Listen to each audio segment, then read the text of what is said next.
자, 여러분, 오늘 우리에게 주시는 하나님 말씀 함께 보겠습니다. 오늘 창세기 22장입니다. 1절에서 14절까지 말씀입니다. 그 일 후에 하나님이 아브라함을 시험하시려고 그를 부르시되 아브라함아 하시니 그가 이르되 내가 여기 있나이다.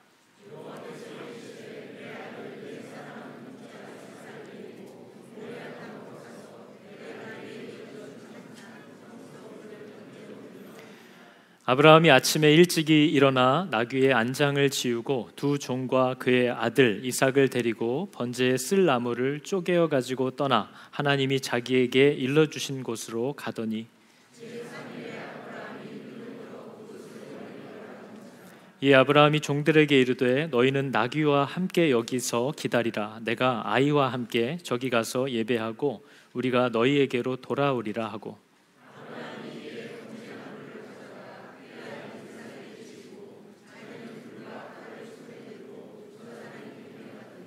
이삭이 그 아버지 아브라함에게 말하여 이르되 내 아버지여 하니 그가 이르되 내 아들아 내가 여기 있노라. 이삭이 이르되 불과 나무는 있거니와 번제할 어린 양은 어디 있나이까.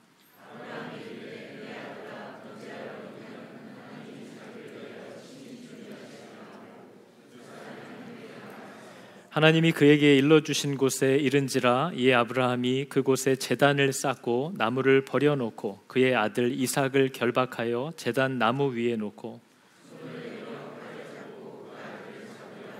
여호와의 사자가 하늘에서부터 그를 불러 이르시되 아브라함아 아브라함아 하시는지라 아브라함이 이르되 내가 여기 있나이다 하매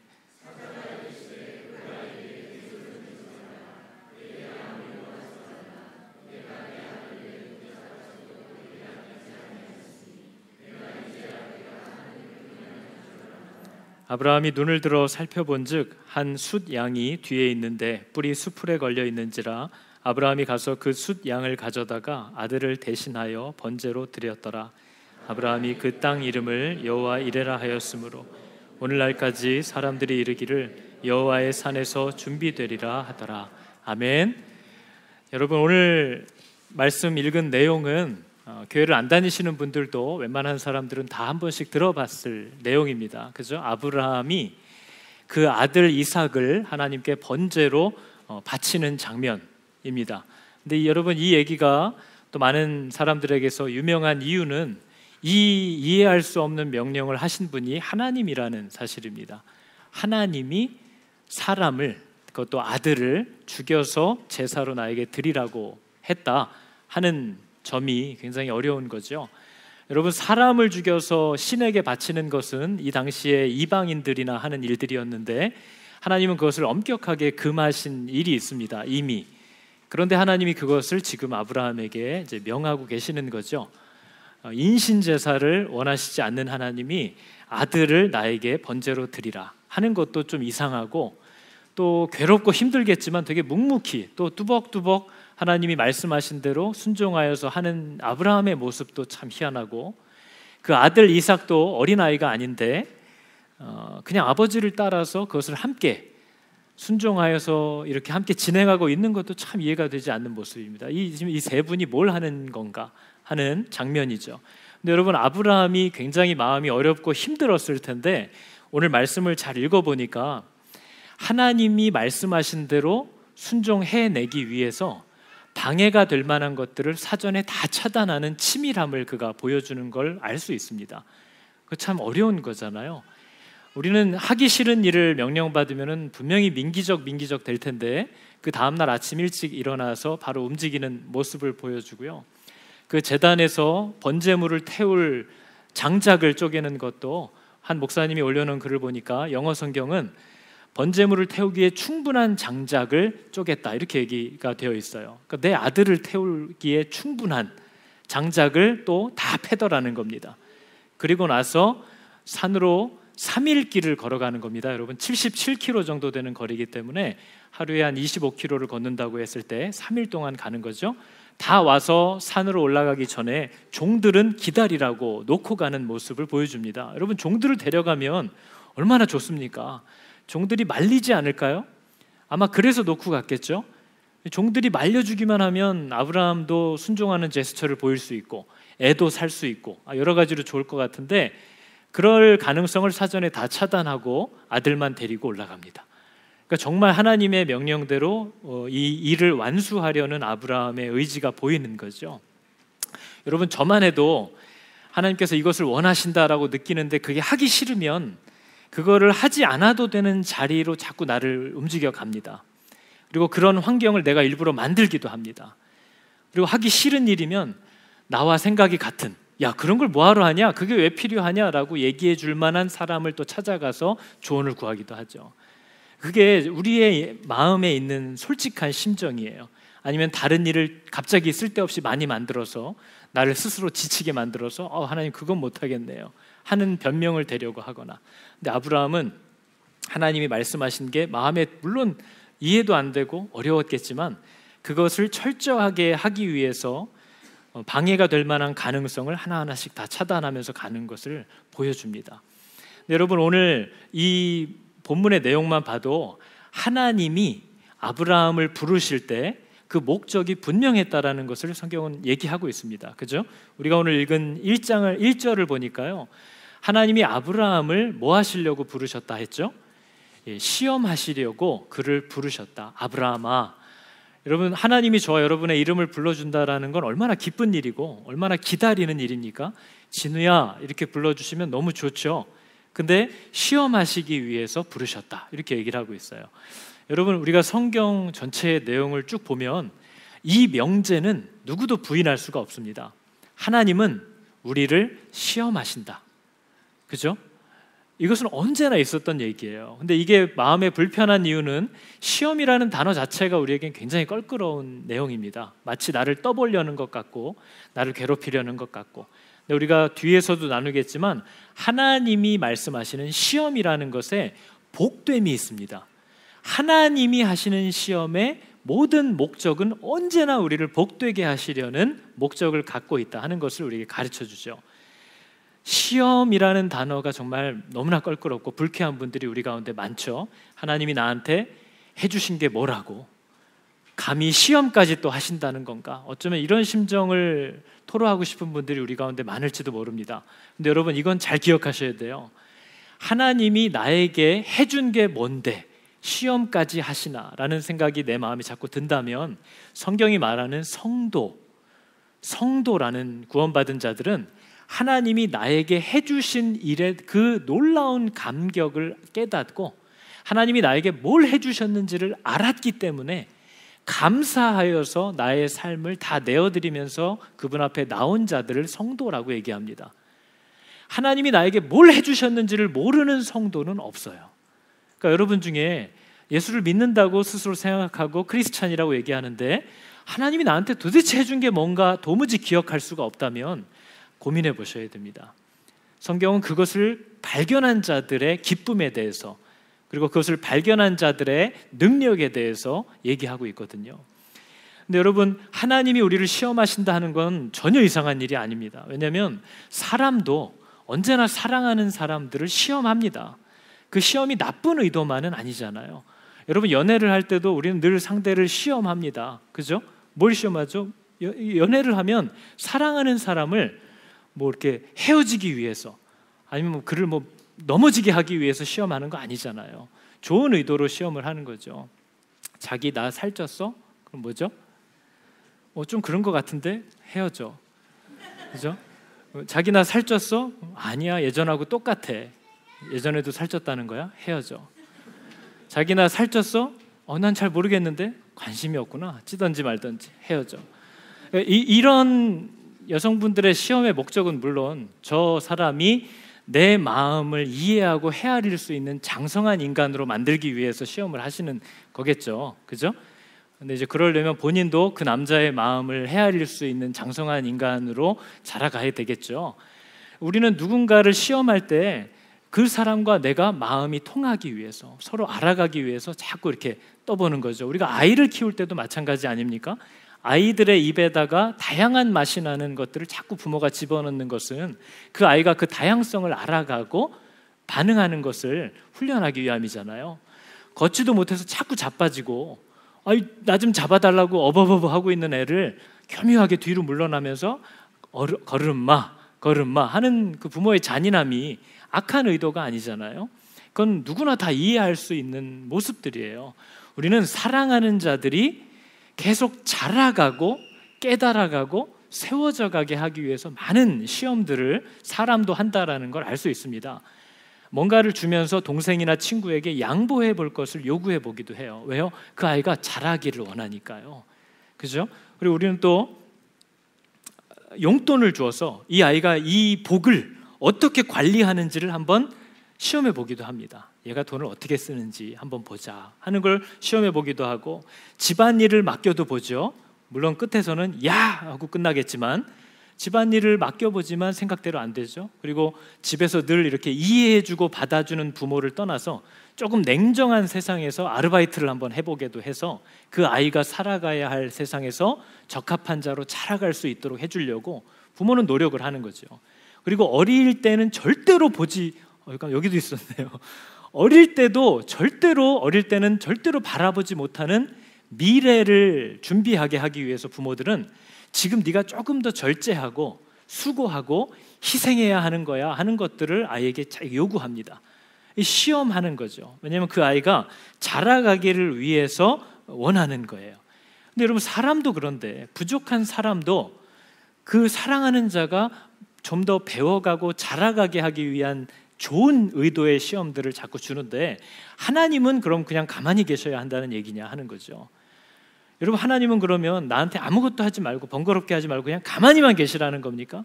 그게 우리 자녀들이 하는 거잖아요. 나 좀 내버려 둬, 내가 알아서 할게. 그게 우리가 자식들에게 듣지만 절대로 용납하지 않는 거잖아요. 그 사랑은 그걸 타협할 수 없거든요.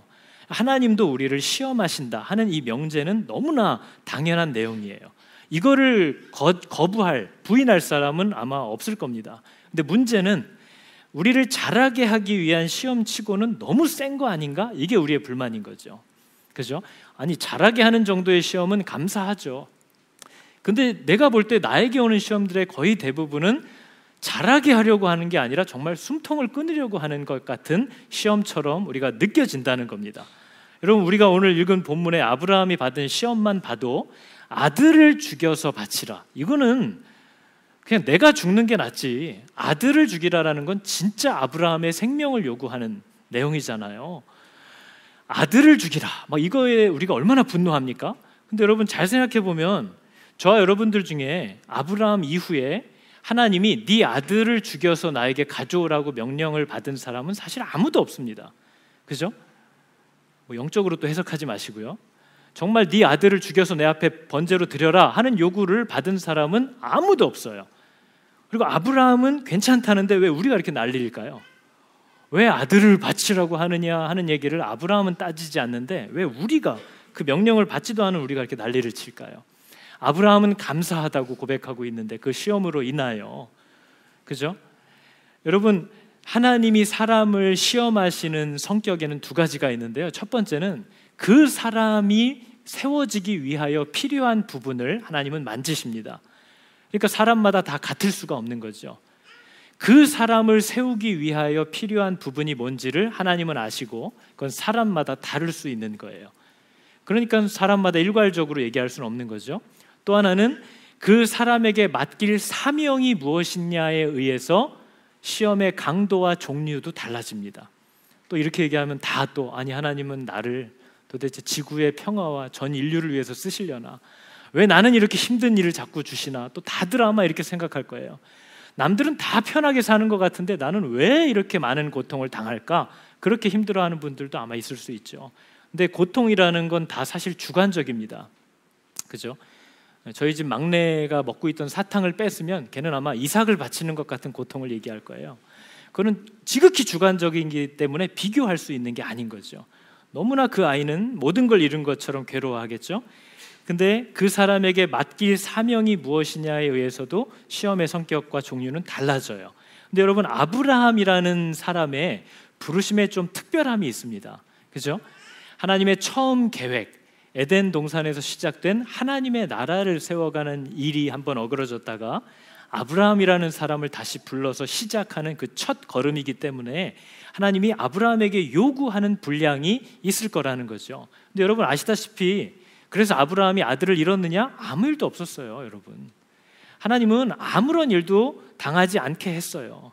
다만 그것은 두려움과 염려와 불신으로 인한 고통이었던 거지 정말 아들을 잃는 고통을 요구하셨던 건 아닙니다.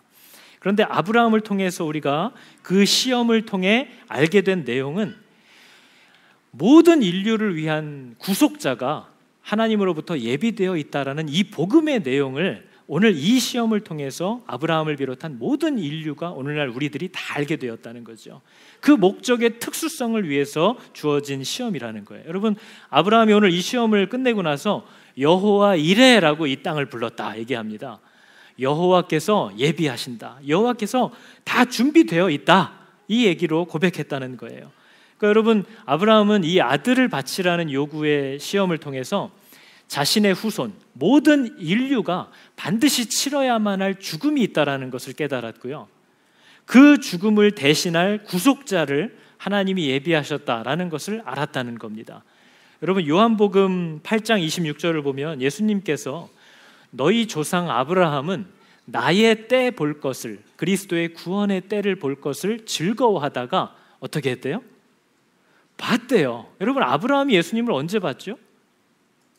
만난 적도 없는데요, 시기가 완전히 다른데요, 근데 아브라함이 나를 보고 기뻐했다라고 얘기합니다. 구속자, 이 죄악, 이 죽음을 대신할 하나님의 속죄 제물이 하나님으로부터 예비되었다라는 것을 보았다는 거죠. 그리고 기뻐했다라고 예수님이 얘기하시더라는 거예요. 그러니까 여러분, 아브라함이 순종함으로 이해되진 않지만 자기의 생명이라고 할 수 있는 이삭을 지고 이 산을 올라갈 때 하나님의 예비하신 어린 양도 반대편 산에서 올라오고 있었다는 거예요. 그 예비하심을 알게 되었다는 거죠. 아, 우리는 죽을 수밖에 없는데 우리의 죄를 대신할 속죄 제물이 하나님으로부터 준비되어 있구나 하고, 구속자, 우리의 구원자가 계시다라는 이 사실을 아브라함이 알게 되었다라고 성경은 얘기합니다. 그래서 여러분, 이삭이 아버지를 따라서 이 나무찜을 짊어지고 산을 올라갈 때, 여러분, 이삭의 나이는 우리가 생각하는 것처럼 어린 갓난아이가 아닙니다. 5살, 6살이 아니에요. 재물을 충분히 태울 만한 장작을 지고 올라갔다라는 건 그가 충분히 힘이 있는 나이. 그래서 우리가 기록을 봐도 16세에서 36세 사이일 거라고 생각을 하거든요. 그 정도 되는 짐을 이제 이 아이가 지고 올라가면서 아버지와의 대화하는 장면이 나와요. 여러분, 이삭이 이런 질문을 합니다. 22장 7절이죠. 내 아버지여 하니 그가 이르되 내 아들아 내가 여기 있노라. 이삭이 물어봅니다. 불과 나무는 있거니와 번제할 어린 양은 어디 있나이까? 불과 나무, 여러분, 죽이는 심판의 도구는 여기 있는데 이 죽음과 심판을 당해야 될 제물이 어디 있습니까? 물어보더라는 거예요. 그랬더니 아브라함이 다음 절에 이렇게 대답합니다.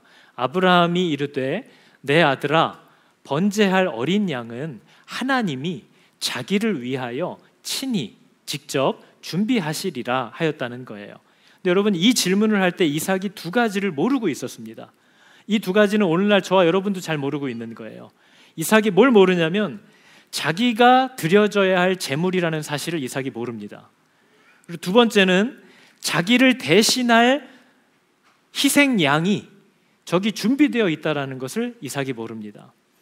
근데 여러분, 오늘날 저와 여러분도 똑같아요. 오늘날 저와 여러분 모든 사람들은요, 우리의 죄를 대신할 어린 양 예수 그리스도가 예비되어 있다는 사실을 사람들이 대부분 모릅니다.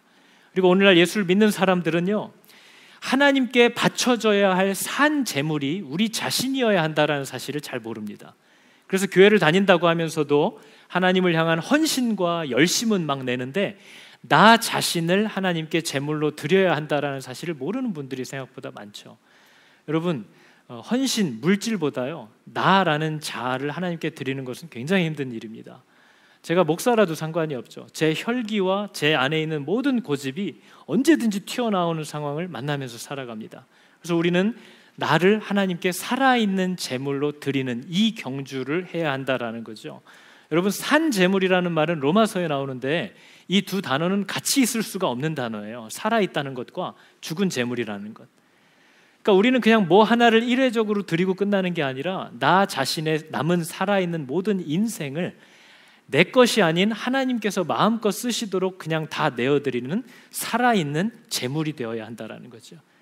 그것을 우리가 고백하면서 가야 합니다. 여러분, 이삭은 아버지가 이삭을 제물로 드릴 때, 아버지는 지금 120살이 훨씬 넘은 노인이고 이 아이는 건장한 청소년인데, 그 아브라함이 아들을 어떻게 묶었을까요? 그 빠른 애를, 힘 있는 애를 어떻게 붙잡았을까요? 이렇게 뒤로 돌아가서 나비처럼 날아서 벌처럼 묶었을까요? 어떻게 그 애를 잡았을까요? 여러분, 이삭이 제단 위에 스스로 누워야 했겠죠. 아비가 그 아이를 들어서 올려 업어쳤겠습니까? 그래서 여러분, 성경은 아브라함의 하나님이라고만 하지 않고 이삭의 하나님이라고 얘기하는 거예요. 이삭 역시도 그 상황에 하나님을 향한 자신의 순종을 드러내고 있다는 거죠.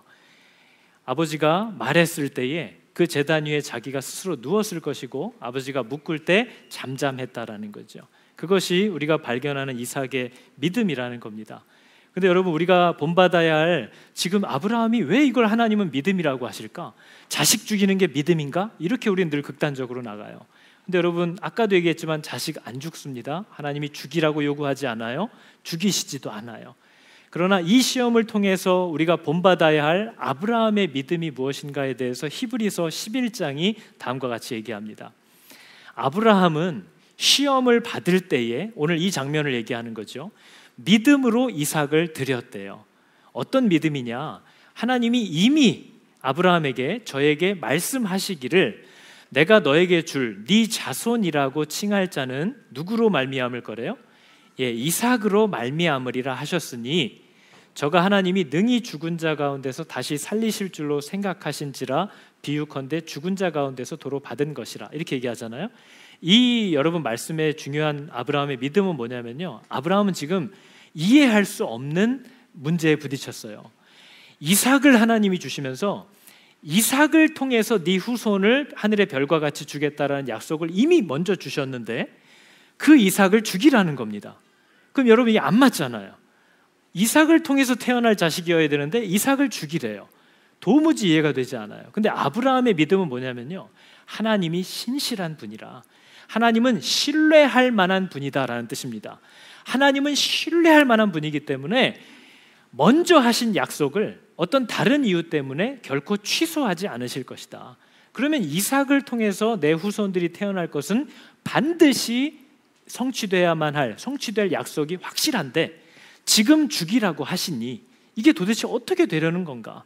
그러면 죽은 자를 다시 살아나게 해서라도 하시겠지 하고 하나님의 처음 약속이 절대로 바뀌어지지 않을 거라는 것을 믿었다는 거예요. 아브라함의 믿음은요, 환경을 보고 이러면 이렇게 될 것 같네 하고 믿은 게 아니고요, 나는 도무지 어떻게 계산해도 답이 안 나오는데 하나님은 신뢰할 만한 분이 맞아 라는 걸 믿었다는 거예요. 하나님은 신뢰할 만해, 내게 주신 약속을 바꾸거나 변하게 하시지 않을 뿐이야 라고 생각하고 믿고 그것에 합당한 태도를, 반응을 계속 보였다는 거예요. 바랄 수 없고 이해할 수 없지만 하나님이 신뢰할 만한 분이다라는 걸 끝까지 붙잡았다는 거죠. 여러분, 성경이 말하는 믿음은 이런 거예요. 하나님은 언제나 신뢰할 만한 분이야 라고 고백하는 태도가 믿음이에요. 여러분, 이런 태도는요, 어떤 상황에서도 이해가 안 돼요. 답도 안 나와요. 그런데 바라볼 수도 없는 환경이 되어버렸어요. 그러나 하나님이 신뢰할 만한 분이기 때문에 나는 그 약속대로 하실 줄을 믿고 계속 그에 적합한 태도와 반응을 보이면서 살아가려고 하는 것, 그게 믿음이에요. 오늘 아브라함이 그러잖아요. 아들을 죽이래요. 누가 죽이고 싶습니까? 또 죽이면 하나님의 처음 약속은 없어지는 것과 마찬가지예요.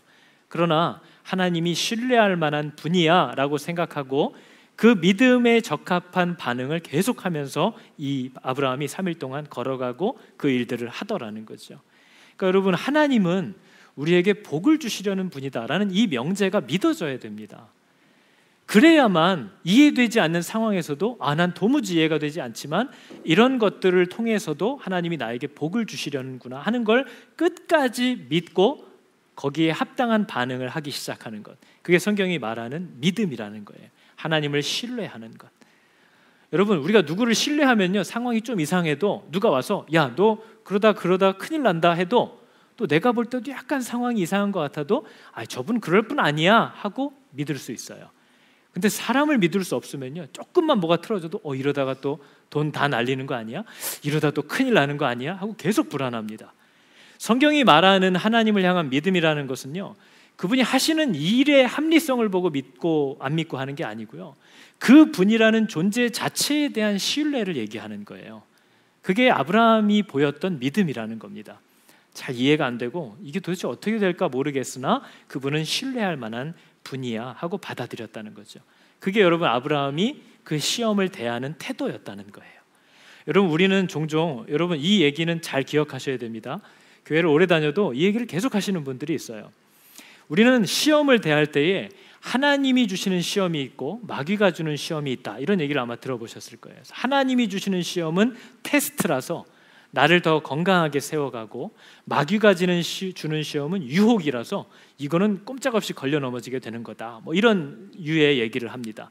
그래서 우리가 시험을 당하면 이게 하나님으로부터 온 시험인지 마귀가 주는 유혹인지를 분별해야 된다, 이런 생각을 주로 하죠. 여러분, 이건 정말 지극히 이원론적인 생각입니다. 하나님과 마귀를 동등한 선에 놓고 두 분이 싸우는 것처럼 생각하는 생각인 거죠. 근데 여러분, 성경이 얘기하는 시험이라는 말은요, 마귀가 쓰던 하나님이 쓰시던 같은 단어입니다.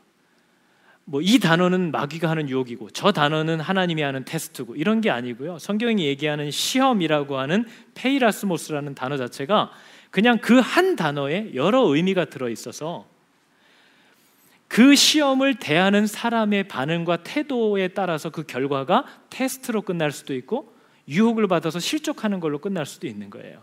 이 페이라스모스라는 단어의 뜻은 세 가지가 다 들어있어요. 우리가 일반적으로 아는 이 시험의 뜻은 시련을 겪게 하다라는 뜻이에요.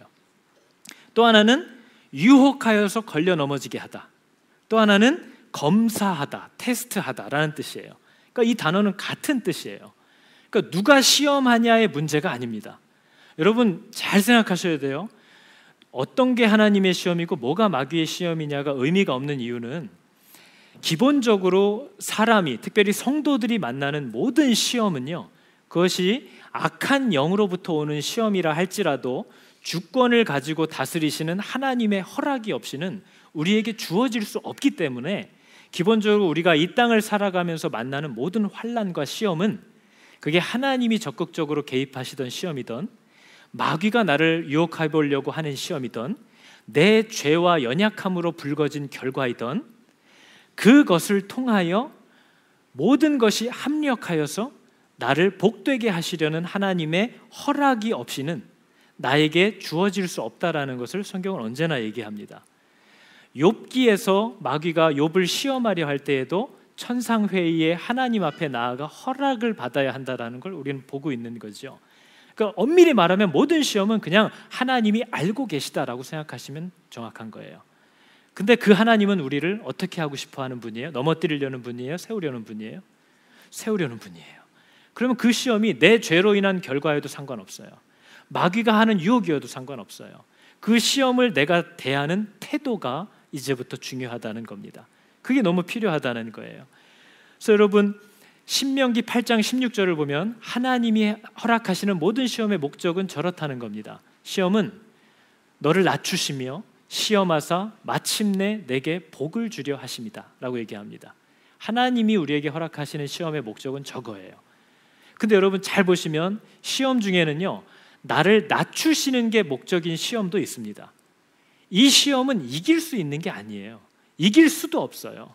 저 시험의 성공 여부는 그냥 내가 바닥에 철푸덕 엎어지면 그 시험이 잘 된 겁니다.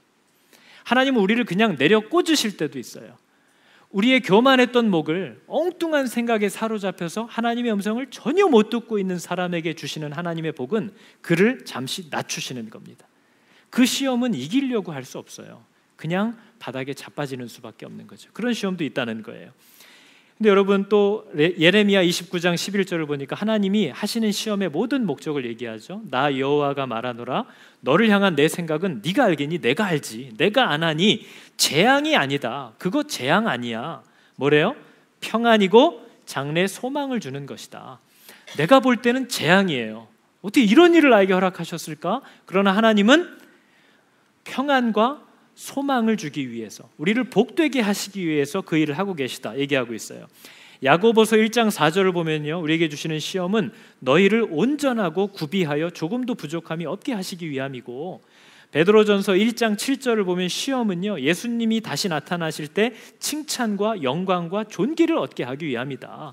그러니까 여러분, 모든 저와 여러분 부름을 받은 사람들은 하나님이 이미 우리를 복되게 하시고 우리를 장성한 그리스도의 분량으로 세워가기를 결정하셨다는 겁니다. 그러니까 두려워하지 말라는 거예요. 어떤 시험도 나를 쓰러뜨리기 위해서 하나님이 허락하시고 허용하시는 일은 없을 거라는 거죠. 그게 너무 중요한 겁니다. 그러니까 이 시험은 나에게 평안을 줄 것이고 나의 장래 소망을 갖게 하시기 위한, 나를 복되게 하시기 위한 하나님의 섭리 가운데 있구나 하는 것을 기억하고 로마서 5장 4절이 갖고 있는 이 고백을 하라는 거죠. 우리가 환난 중에도 즐거워하나니. 왜 환난, 시험을 만나는데 즐거울까요? 이는 환난은 인내, 연단, 소망을 이루는 줄 알미라. 저 환난은 나의 소망, 나를 복되게 하기 위하여 하나님이 허락하시는 줄을 내가 알기 때문이다 라고 고백하더라는 거예요. 그러니까 여러분, 우리가 시험을 당하면요, 우리는 항상 주눅이 들고 죄책감을 겪게 되고요, 정죄받는 것들을 당하게 됩니다. 근데 여러분, 그건 당연한 거죠. 우리는 시험을 당하거나 했을 때 나 자신을 돌아보는 일을 항상 해야 됩니다. 내가 아무 잘못한 게 없는데 당하는 시험은 아마 없으실 거예요. 저도 그렇고 제가 뭔가를 부족하고 실수를 했기 때문에 그런 일들이 일어날 수밖에 없겠죠. 그럼 나는 늘 나를 돌아봐야 해요. 그러나 그 시험이 나를 정죄하고 죄책감을 가져서 하나님으로부터 멀어지게 만들지는 말라는 겁니다. 왜냐하면 이 환난은 나를 하나님 앞에서 소망의 자리로 세워가려는 것이기 때문에 그걸 기억하라 하는 거죠. 그래서 여러분, 우리가 기억해야 할 것은 하나님은 항상 우리에게 시험을 주실 때 내가 하나님을 얼마만큼 신뢰하고 있는지를 스스로 볼 수 있는 자리로 이끌어 주시는 겁니다. 하나님은 나를 시험해서 내가 하는 행동의 결과를 보고 하고 아시는 분이 아니에요. 하나님은 그냥 우리의 중심을 안다고 성경은 얘기합니다. 문제는 내가 나를 모른다는 거예요. 여러분, 우리가 우리를 얼마나 모릅니까? 그죠? 어떤 사람이 힘들어하는 일을 만났을 때 야, 힘내! 힘을 내야지! 그런데 내가 나중에 그런 일을 만나고 보니까 이런 일을 만났을 때 힘내라고 하는 것도 폭력이구나, 이거 이렇게 해서는 안 되겠구나 하는 일들을 알게 돼요. 야, 그걸 가지고 뭘 그렇게 힘들어하냐 했는데 내가 나중에 그 일을 만나니까 정말 죽고 싶어요. 우리는 우리 자신을 잘 몰라요. 우리가 모른다는 거예요. 근데 우리는 늘 내가 믿는다고 생각하고 살아가요. 그럴 때마다 하나님은 우리를 위하여 시험의 자리들을 주시는데, 그것은 내가 정말 하나님을 얼만큼 신뢰하고 있는지를 정확히 보여주는 자리로 나를 이끌어 간다는 겁니다. 그리고 그것만 보여주고 끝나시는 것이 아니라 그 상황에서, 그 자리에서 더 깊이 믿음이 뿌리 내릴 수 있도록 하나님이 우리를 도와주시기를 원한다는 거죠. 여러분, 그것을 우리가 생각한다면 시험을 만날 때 낙심하지 말라는 겁니다. 낙심하지 말고 나를 세워가고 장성케 하기를 원하시는 하나님의 심정을 알고 기쁨으로 반응하기 시작하라는 거죠. 그래서 여러분, 하나님을 신뢰함이 없는 사람들은요, 우리 중에 얘기하라고 그러면 아무도 생각을 못 하겠지만 내가 하나님을 잘 신뢰하지 못하고 있구나, 내가 믿음이 없구나 라는 것은 그런 시험을 만나면 드러납니다. 시험을 만나면 이거 하나님의 약속과 다르고 내가 기도했던 것과 달라지기 때문에 즉시 마음이 원망이 생기고 불안해지기 시작하고 하나님과의 거리를 계속 두기 시작하는 거죠. 그게 그분의 존재에 대한 신뢰가 별로 없다라는 걸 보여주는 거예요. 그래서 여러분, 야고보서 1장 12절을 쉬운 성경으로 보면 이렇게 되어 있습니다. 잘 보세요. 시험을 받은 후 더 강건해졌다면 복 있는 자입니다. 자신의 믿음을 증명했으므로 하나님께서 그에게 생명의 면류관을 주실 것입니다. 이렇게 얘기하잖아요. 이러면 또 한국 사람들은 꼭 이걸 읽고 이런 식으로 이해합니다. 거봐, 내가 잘했으니까 하나님이 상을 주시겠구나. 공로사상에 대한 거. 근데 여러분, 이 말씀은 그 뜻이 아니에요. 내 안에 생명이 있다라는 사실이 시험을 만났을 때 주님을 향한 신뢰가 사라지지 않는 걸 보니 내 안에 하나님이 주신 생명이 있다라는 게 드러났다라는 뜻이에요. 여러분, 시계가 물에 퐁당 빠졌어요. 그래가지고 이거 어떡하지 하고 건졌더니 시계가 잘 가고 있어요. 아, 이 시계는 방수구나라는 걸 알게 됐다는 거예요. 이건 절대로 방수가 아닌 시계인데 물에 딱 던졌는데 시계가 열심히 물살을 헤치고 이기면서 안 멈추고 열심히 힘을 다해 갔다. 그러니까 내가 너에게 방수의 은사를 주노라. 이런 내용이 아닙니다. 물에 빠졌는데 잘 가는 걸 보니까 아, 이거 방수였구나 확인했다는 거예요. 시험을 만났는데 하나님을 더 신뢰하면서 변함없이 서려고 하는 걸 보니 하나님을 사랑하고 신뢰하는 마음이 그 사람 안에 있었구나가 드러났다는 뜻이에요. 그런데 시험을 만나니까 내가 이럴 줄 알았어, 내가 언제 기대한 적이 있었나 하고 또 금방 하나님을 향한 불신을 막 얘기하기 시작해요. 그러면 아, 이 사람에게는 하나님을 신뢰하는 믿음이 없었구나가 드러났다는 거예요. 그걸 얘기하는 겁니다. 여러분은 시험을 만나면 하나님께 더 가까이 나아가려는 싸움이 나타납니까? 여러분, 시험을 만나면 하나님을 내가 신뢰한다라는 고백을 하면서 그래도 나를 붙잡아 주시고 약속대로 인도해 주시고 회복해야 하실 하나님을 향한 신뢰를 계속 고백하는 사람입니까? 아니면 거꾸로 되는 사람입니까? 그게 우리의 현 주소를 하나님이 보여주신다는 거예요. 여러분은 사람을 만났을 때, 사람으로 어려움을 만났을 때 그 사람을 더 사랑해야 된다라는 싸움을 하기 시작해요? 아니면 내가 이래서 사람을 안 만난다니까 하고 고립되는 자리로 나아가시나요? 그게 바로 여러분 안에 생명이 있었는지 없었는지를 드러내는 자리로 하나님이 이끌어내셨다는 뜻이에요. 여러분, 성경에 나온 인물들을 잘 보면요, 그들이 고백하는 믿음이라는 것은 시험을 만났을 때 하나님을 변함없이 신뢰하는 태도를 드러낸다는 겁니다. 여러분, 우리가 오늘 봤던 이삭이라는 사람도요, 이삭의 특징은 이렇게 말하면 좀 그렇지만 그냥 뭘 해도 되는 사람이었어요. 정말 그런지 모르겠으나 성경에 기록된 걸 보면요, 여러분, 이 고대 근동 시대는 우물이라는 것은 집보다 중요한 겁니다. 근데 이삭은 땅을 파면 우물이 나왔어요. 그러니까 그것을 시기한 그 마을, 동네, 지역의 사람들이 이 이삭은 나그네니까 그 우물이 우리 거라는 것을 이제 교묘하게 얘기를 해서 다 뺏어 버렸거든요. 그럼 여러분 이삭은요, 우물은 이 시대의 가축과 가족들을 다 먹여 살리는 제일 중요한 거예요. 집은 뺏겨도 우물을 뺏기면 안 되는 거죠. 근데 이삭은 싸우지 않고 다투지 않았다 이렇게 얘기해요. 다투지 않고 그냥 자기가 자리를 옮겼대요. 왜요? 이 물을 주시는 분이, 이 물이 어느 땅을 고르느냐에 의해서 내게 주어지는 게 아니라 이걸 주시는 분이 하나님이라는 그의 하나님을 향한 신뢰를 고백했다는 거예요. 그래서 옮겨서 땅을 파니까 또 물이 나와요. 그럼 그놈들이 또 쫓아와서 야, 이거 우리 땅이잖아 하고 또 뺐더라는 거예요. 그럼 다투지 않고 또 옮겨서 파면 또 나오는 거예요. 그러니까 이 우물은 누가 주고 있다는 거예요? 하나님이 주고 계시다 하는 거예요. 그게 이 이삭의 다투지 않음으로 자기의 믿음, 하나님을 향한 신뢰, 내가 이거 갖고 싸워야 되나? 하나님이 나에게 필요하면 주실 텐데 하는 그 신뢰를 드러냈다는 거죠. 여러분, 요셉은요, 자기를 팔아버린 형들을 죽이고 싶었을 거예요. 당연하지 않습니까? 요셉이 형들을 용서하기까지 얼마나 오랜 시간이 걸렸는지 몰라요. 형들이 찾아왔을 때 저걸 어떻게 하나 힘들어 하다가 형님 한 명을 붙잡아 놓고 너 가서 막내 동생을 데려와라 하고 양식을 줘서 보냈단 말이죠. 근데 그 형들이 무서우니까 안 돌아오고 그 양식을 다 먹을 때까지 안 왔어요.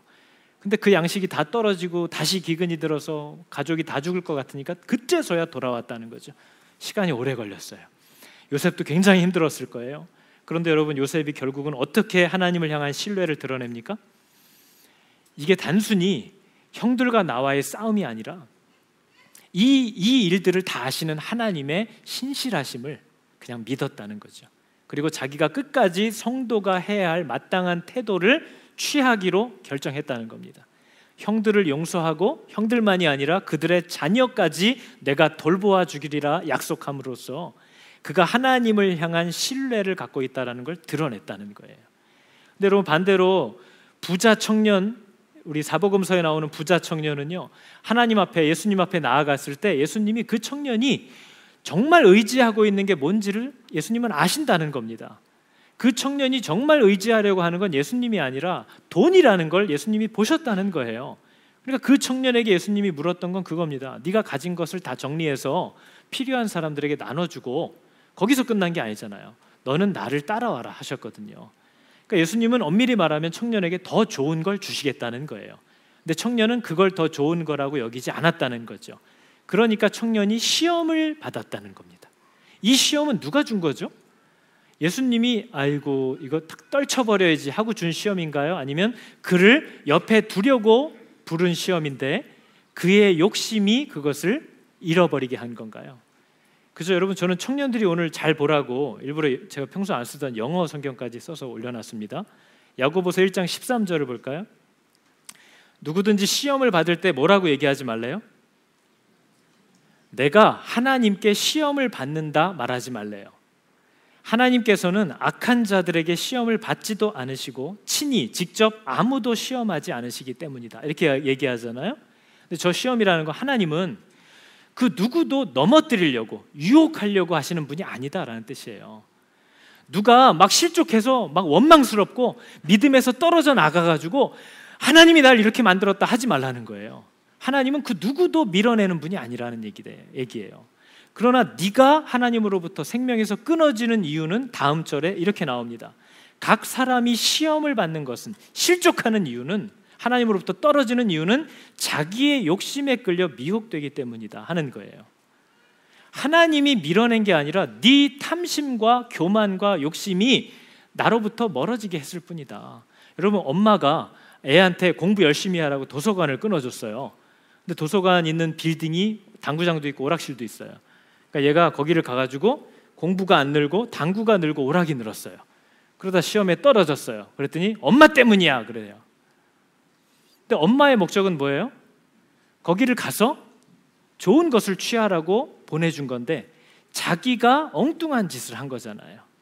그리고 나서는 엄마 때문이래요. 하나님은 그 청년을 곁에 두기 위해서 너는 나를 따라와라 했어요. 그런데 예수님을 따르기 위해서 그 청년이 가진 결격사유는 예수님보다 돈을 더 사랑하고 있다는 거예요. 그래서 그걸 놓고 따라와라 했더니 그가 떨어져 나갔다는 거죠. 그것은 그 청년의 마음에 있던 욕심이 그를 시험에 들게 만들었다는 거예요. 하나님이 그렇게 한 게 아니라는 거죠. 하나님은 그를 부르기 위해서, 그를 세우기 위해서, 그를 가까이 하기 위해서 준 시험이었는데 그것에 대한 그의 반응이 욕심으로 했다라는 거죠. 그러니까 여러분, 우리가 어떤 어려움을 만날 때 시험을 지금 당하고 계신 분들이 아마 많지 않을까요? 없을 수가 없잖아요. 그럴 때 하나님이 우리에게 요구하는 건요, 이게 지금 하나님으로부터 온 시험이냐 마귀가 주는 유혹이냐를 분별하려고 노력하실 필요가 전혀 없어요. 이 시험을 어떤 자세로, 하나님을 신뢰하는 자답게 성도다운 태도로 이 시험의 시간을 끝까지 살아내려고 할 때 그 시험은 테스트가 돼요. 나를 자라게 할 거예요. 그러나 아니 어떻게 이런 일이 있을 수가 있어 하고 세상적인 방법과 내 안에 있는 혈기와 고집과 교만과 이런 것들로 그 시험을 반응하기 시작하면 그게 아무리 하나님으로부터 온 시험이었다 할지라도 그 결과는 유혹으로 끝나요. 실족하는 걸로 마무리가 될 거라는 거죠. 그러니까 그 하나님이 주신 허락한 시험에 내가 어떤 자세로 반응하고 행동하느냐 하는 것에 따라서 이것이 테스트로 끝날지 시험으로, 유혹으로, 실족하는 것으로 결론이 날지가 결정된다 하는 걸 얘기합니다. 그러니까 여러분, 시험이 없는 인생이 없다라는 걸 우리가 다 알잖아요. 시험이 없는 인생이 없고 시험을 받을 때 늘 승리하는 인생도 없습니다. 그죠? 근데 다만 시험이 없는 인생을 살고 싶고 늘 어려움을 만날 때 수치를 당하지 않고 그냥 무조건 잘 되고만 싶어하는 그런 인생을 원하는 우리의 욕심이 있을 뿐이에요. 그게 우리를 실족시키게 하는 거죠. 팀 켈러가 쓴 책 중에 내가 만든 신이라는 책이 있습니다. 내가 만든 신. 우리 중에 아마 다 있을 거예요. 근데 이 내가 만든 신 중에 하나는 뭐냐면요, 평안의 우상이라고 얘기를 하거든요. 예수 믿는 사람들이 오늘날 섬기는 신은 평안의 우상이라는 거예요. 하여튼 예수를 믿으면 무조건 불편한 거 없어야 돼요. 예수를 믿으면 무조건 안 되는 일은 없어야 되는 거예요. 예수를 믿으면 사람과의 관계에 불편한 거는 있어서는 안 돼요. 예수 믿는데 내 마음이 어렵고 괴로운 건 용납할 수 없어요. 이게 바로 저와 여러분이 만든 평안이라는 신이라는 거예요. 우상. 그러면서 이 사람이 이렇게 결론을 짓습니다. 내가 만든 신은 반드시 나를 배신한다. 왜 그럴까요? 내가 만든 신은요, 이렇게 해야 되겠지 하고 내가 만들어낸 신은 나를 반드시 배신할 거라는 거예요. 왜냐하면 내가 만든 신의 뜻이 이루어지는 게 아니라 하나님의 뜻이 이루어질 것이기 때문이죠. 절대로 내가 만든 신이 그 뜻대로 모든 것을 이루어지게 하지 못해요. 여호와 하나님의 뜻이 우리에게 이루어질 거다 하는 거죠.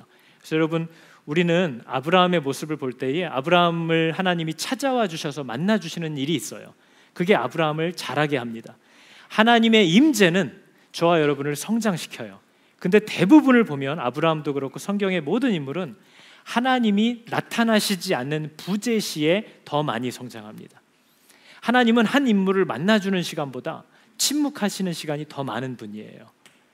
오늘도 아브라함에게 네 아들을 번제로 드리라 하신 후에 아브라함아 아브라함아 라고 부르시기까지 하나님은 아무 얘기도 하지 않습니다.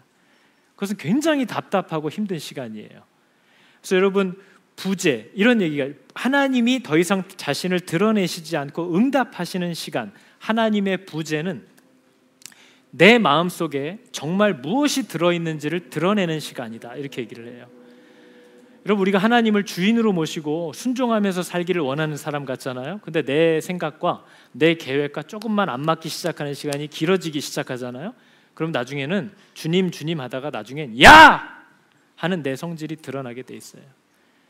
하나님이 대답하지 않는 부재는요, 내 안에 숨어있는 것들을 드러내는 시간이라고 얘기하는 거죠. 그래서 여러분, 이사야 기자는요, 이사야서 45장 15절에 구원자 이스라엘의 하나님이여 진실로 주는 어떤 분이래요? 스스로 숨어 계시는 하나님이십니다. 이렇게 고백할 정도로 하나님이 참 자신의 모습을 드러내 주시지 않고 때로는 내가 그렇게 간절히 찾을 때 대답하지 않는 그런 하나님이시라는 거예요. 근데 그럴 때 놀랍게도 내 안에 숨겨진 것들이 다 드러나기 시작한다라는 거죠. 하나님을 신뢰하지 못했던 것과 내 계획과 내 스케줄대로, 내 스타일대로 하려고 했던 것들이 평안할 때는 이렇게 잘 타협하면서 좀 참기도 하는데 하나님의 부재가 길어지고 내가 기대하고 요구하는 것들이 이루어지지 않고 점점 길어져 갈 때 하나님을 대하는 나의 진실된 태도와 자세가 드러나기 시작한다 하는 걸 얘기하는 겁니다. 여러분, 우리가 성경의 인물들 중에 정말 시험이 없는 인생이 없지만 우리가 지금까지 오늘 매일 성경 본문을 보니까 사라가 127세에 이제 죽는 모습이 나옵니다. 사라는 성경에 나와 있는 여자들 중에 죽는 나이가 처음으로 기록된 여자예요. 그 후엔 아무도 없어요. 근데 여러분, 사라라는 사람의 인생을 보면 너무 비참한 사람입니다. 이 인생 후반 90세에 이삭을 갖게 된 후 죽기까지 37년간의 그 짧은 인생을 제외하면 여자로서 태어나서 90세가 될 때까지의 인생은 아이를 못 낳는 불임으로 살아온 여자예요. 여러분, 특별히 이 시대에는 여자가 아이를 낳지 못한다는 것은 신에게 저주를 받았다라고 생각되는 내용입니다. 남편에게 버림을 받아도 할 말이 없는 내용이에요. 그래서 여러분, 아브라함이 일찍 죽은 형님의 아들, 조카 롯을 아들처럼 데리고 살 때도 아무 말도 할 수 없는 죄인이 사라예요. 그리고 자기의 여종을 남편에게 줘서라도 이 가문의 대를 이어야만 하는 그 수치를 그냥 겪어야만 하는, 그래도 아무 할 말 없는 애를 못 낳는 죄인처럼 살았던 여자가 사라입니다. 그리고 사라는 어떤 사람이에요? 2번이나 남편에 의해서 다른 남자한테 팔려가고도 아무 말 할 수 없는 애를 못 낳는 죄인이에요. 그런데 하나님이 이 여인을 웃게 하셨다 하는 거죠. 이 여인을 위로하셨다 하는 얘기를 합니다. 여러분, 하나님이 우리를 시험하신다라는 이 명제는 분명한 겁니다. 하나님은 우리를 계속 시험하시는데 복되게 하려고, 세우려고, 넘어뜨리지 않으려고, 칭찬받게 하려고 시험하신대요. 그렇다면 여러분, 지금 겪고 있는 시험에 대하여 이 시간을 하나님을 향한 감사의 노래를 하는 시간으로 사용하시기를 여러분 축복합니다. 절대 그 시험이 여러분을 수치로 마무리하지 않게 할 것이고, 절대 그 시험이 여러분의 마음을 갈기갈기 찢어놓지 못하도록 하실 거라는 거예요. 그리고 여러분에게 말할 수 없는 웃음과 즐거움을 회복시켜 주실 것이라고 약속하는 겁니다. 시험이라는 것은요, 그 단어의 정의상 저와 여러분이 감당할 수 있는 한계를 넘어가야만 시험입니다. 그 말은 저와 여러분 중에 누구도 시험을 넉넉히 스스로 이길 수 있는 사람은 없다는 거예요. 여러분, 우리가 근육 운동을 할 때도 근육이 성장하기 위해서는 이 근육세포가 버틸 수 있는 힘의 조금 지나쳐서 근육세포가 살짝 찢어져야 돼요. 그래야 회복되면서 두꺼워지거든요. 그러면서 근육이 커지는 겁니다. 모든 게 그래요. 시험은 저와 여러분이 만약에 100을 이제는 100 정도의 고통은 견디는 사람이 되었다 하면 하나님은 다음 시험을 몇으로 주실까요? 반드시 최소 101로 주실 거예요. 그 말은 누구도 견디지 못할 거라는 거죠. 여러분, 우리가 잘 아는 마지막 요 말씀 한번 볼까요? 고린도전서 10장 13절의 말씀입니다. 사람이 감당할 시험 밖에는 너희에게 당한 것이 없다 얘기하잖아요. 여러분, 우리는 이 말을 들으면서 내가 다 감당할 수 있구나 이렇게 착각하시면 안 돼요. 하나님 없이도 우리가 스스로 감당할 수 있는 건 시험이 아닙니다. 왜 하나님이 너는 모든 시험을 감당할 수 있다라고 얘기하실 수 있냐면 저 다음 절 때문입니다. 오직 하나님은 미쁘사라는 말은 faithful이라고 되어 있어요. 신실하고 신뢰할 만한 분이시기 때문에 그분이 어떻게 하시느냐? 네가 감당하지 못할 시험을 하려고 할 때에 하나님이 그걸 막으실 것이고, 또 넉넉한 필요한 시험인데도 네가 그걸 못하겠다고 힘들어할 때는 피할 길을 내 잡아주실 것이다. 그런 신실하고 신뢰할 만한 하나님이 너와 함께 계실 것이기 때문에 너에게 감당하지 못할 시험은 없을 거다 하는 얘기를 하는 거예요. 너 이제 이 정도 신앙생활 했으니까 하나님 없이도 그 정도는 할 수 있지 하는 얘기를 하는 게 아니에요. 하나님이 신뢰할 만한 분이라 언제나 그렇게 도와주실 것이기 때문에 감당하지 못할 시험은 없을 것이다 얘기해 주고 계시다는 거죠. 여러분, 우리가 이 아브라함의 이야기를 보면요, 하나님께서 아브라함에게 뭘 주셨죠? 누구를 주셨죠? 이삭, 웃음을 주셨죠. 그리고 오늘 우리가 본 장면은 아브라함이 다시 하나님에게 뭘 주죠? 이삭을 돌려드리죠. 여러분, 하나님이 우리를 웃게 하시고요, 우리가 또 오늘 하나님을 웃게 하는 모습을 봅니다. 이삭은 그런 아이예요. 하나님을 웃게 하고 사람들을 웃게 했던 아이. 이삭이 누구를 얘기하는 거죠? 예수 그리스도를 얘기하죠. 예수 그리스도는 하나님을 웃게 한 분이고 사람들을 참으로 웃게 만드는 분입니다. 여러분, 이것이 우리가 붙잡아야 할 분이라는 거죠. 여러분도 하나님이 웃으실 수 있도록 여러분의 삶을 그분에게 드리는 것이 가능하다는 겁니다. 하나님도 당신 자신을 우리에게 부어주셔서 우리로 웃게 하셨다는 거죠. 그래서 얼마나 감격스러운 일인지 모릅니다. 이삭은 하나님과 사람을 웃게 만든 자, 그리스도께서 바로 그렇게 하시는 분이고 오늘날 그리스도인이라고 불리우는 저와 여러분이 해야 될 일이 그겁니다. 우리의 삶이 하나님을 웃게 만들고 사람들을 웃게 만드는 것, 그게 저와 여러분의 부르심이라는 거죠. 여러분, 주 없이 살 수 없네, 주 없이 살 수 없네, 이 고백에 능력이 있습니다. 주 없어도 살 수 있네가 가장 능력 없고 비참한 인생이고요, 주 없이는 살 수 없게 된 인생이 가장 능력 있는 인생이라는 것을 성경 우리에게 가르쳐 줍니다. 여러분, 주 없이 살 수 없네, 죄인의 구주여, 그 귀한 보배 피로 날 구속하소서. 예수 그리스도의 사랑으로 흘려주신 그 보혈이 나의 소망이 되고 나의 위로가 되고 나의 영광이 됩니다. 이 고백을 하면서 살아가는 피곤한 인생이 이제 믿는 사람들인 거죠. 하나님은 신뢰할 만한 분이다, 이것을 믿고 살아가는 거죠. 여러분, 시간 같이 함께 찬양할 텐데요, 여러분의 신뢰를 시험 중에 드러내시기를 축복합니다. 기뻐하시기를 축복합니다. 다시 한번 내게 환난을 주신 분에게 감사를 표현하고 그런 반응을 드러내시기를 여러분 축복합니다. 주 없이 살 수 없네, 주 없이 살 수 없네, 죄인의 구주여, 귀한 그 귀한 보배 피로 날 구속하소서. 주님의 사랑을, 구주의 사랑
하나님, 주 없이 살 수 없네 라고 고백하게 된 이 놀라운 복이 우리에게 있기를 원합니다. 그 누구도 하나님이 없이는 살 수 없겠다라는 생각을 하지 못하고 내 힘으로 산다고 생각하는 이때에 하나님 없이는 내가 못 살겠구나 라는 것을 깨닫게 된 사람은 얼마나 복된 것인가. 하나님 이것을 기억하게 하여 주시고, 내가 만나는 모든 시험이 하나님의 아시는 바가 되어서 내게 주어졌다라는 것을 기억할 때에 하나님을 신뢰함으로 그의 합한 반응과 태도와 말을 하기 시작하는 믿음을 우리에게 허락하여 주시옵소서. 하나님, 이 세상이 금방 또 지날 것을 내가 믿고 또 기대하고 기다립니다. 주님 주신 이 귀한 시간을 낭비하지 아니하고 하나님의 사람답게 힘있게 사랑하고 살고, 넘어질 때마다 일어나려고 몸부림을 치며 살다가 하나님을 뵙게 될 때에 웃을 수 있는 하나님 은혜를 허락하여 주시옵소서. 내가 주님을 깊이 사랑하고 하나님 만날 날을 기대하면서 걸어갑니다. 완주하게 하시고 하나님과의 그 기쁨의 즐거움을 누릴 수 있는 날을 소망하며 맡기신 일들을 잘 감당할 수 있도록 하나님 함께하여 주시옵소서. 예수 그리스도의 이름으로 기도드렸습니다. 아멘.